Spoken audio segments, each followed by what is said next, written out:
Elton, it's funny.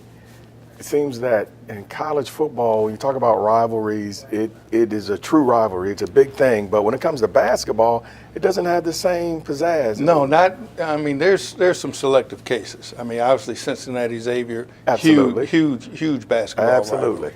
But it's only basketball. There's no football component on the Xavier side. But I agree with you. It's really interesting to see some of the dynamics. You know, Duke, North Carolina. They play football and basketball, but you only hear the basketball side of the rivalry. It used to be Kansas. I think a lot of the problems, particularly today, is that so many of these conferences have been ballooned up and splintered. For example, you don't see Kansas and Missouri playing anymore. That used to be a huge rivalry because Kansas is in the Big 12 and Missouri's now in the SEC. They don't play each other anymore. So you don't have that. You do have Missouri, Illinois, but I don't think that has quite the pizzazz as Kansas and Missouri used to have. So when it comes to rivalry games, we're really down to a limited few, but they're coming up. They're coming up tonight. Kansas State, and then later in the week, UCLA and USC.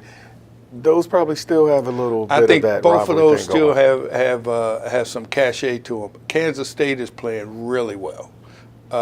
And Kansas is vulnerable enough. I believe this game's on the road too. Kansas is vulnerable enough that K-State could get them at home. USC, UCLA still a major rivalry. And of course, we got Duke, North Carolina coming up next week, which is always, must-see TV. And the thing there is, neither one of those teams right now are really playing for conference championship. They've lost 2 or 3 games that they're back in the pack. They're in the NCAA tournament, but they're not right now at the top of their conference. So that's going to be a huge game because I would guess whoever wins that game still has some conference championship aspirations. Whoever loses it is probably well back of the front runners.